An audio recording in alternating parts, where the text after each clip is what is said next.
Io le dico che non è una contaminazione, non è una commistione, è la possibilità a più artisti di esprimersi su quello che è un elemento unico, che è il pensiero del poeta. Forza Libertà di un giorno, essendo più ampio e anche più articolato come testo, mi ha dato la possibilità di spaziare in sentimenti da nostalgia, malinconia, fino alla passione più drammatica possibile. Ovviamente io ho pensato questi brani proprio per una voce di soprano drammatico. Trovo molto affascinante l'idea di avere una presentazione dello spettacolo con il testo scritto, eccetera, e con il supporto del CD, con tutte le musiche, appunto il CD audio, e che vi siano anche delle illustrazioni pittoriche, insomma, tutte appunto arti che insieme concorrono a creare l'atmosfera che ha cercato Ariele nel suo spettacolo. Una specie di blob questo spettacolo, se vogliamo, una specie di blob, un contenitore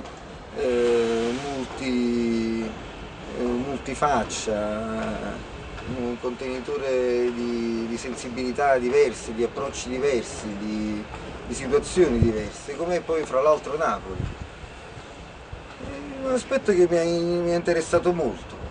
La presenza di elementi diversi, diciamo di componenti diverse musicali, credo che sia la conferma della originalità della ricerca, perché questo è un lavoro, è un testo che ha una sua funzione precipua, lo vedremo stasera nella messa in scena, ma sicuramente è un testo che è sperimentato continuamente, che è frutto di un lavoro di gruppo, diciamo così.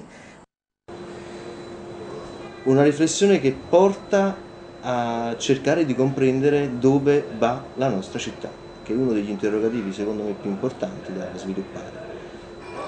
E probabilmente questo al libro riesce molto agevolmente proprio attraverso l'uso poliedrico dei vari strumenti, l'uso poliedrico dei vari strumenti che non sono solo quelli della poesia orale, non sono soltanto quelli della musica, non sono soltanto quelli diciamo, della grafica, ricordiamo le tavole dello stesso Lelio. Probabilmente è una destrutturazione della città, è un tentativo di destrutturazione di Pulcinella. A noi piacerebbe che questo libro cominciasse a pone una serie di interrogativi e che questi interrogativi possano essere poi sviluppati successivamente.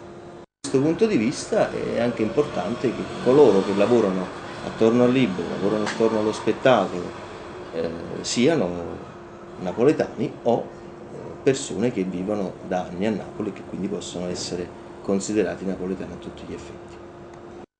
Chi si nasconde dietro Pulcinella? Ma ci nascondiamo tutti noi, probabilmente non solo i cittadini di Napoli. Pulcinella è una maschera che per le derive che ha preso negli ultimi tempi il nostro paese è una maschera ormai italiana a tutti gli effetti.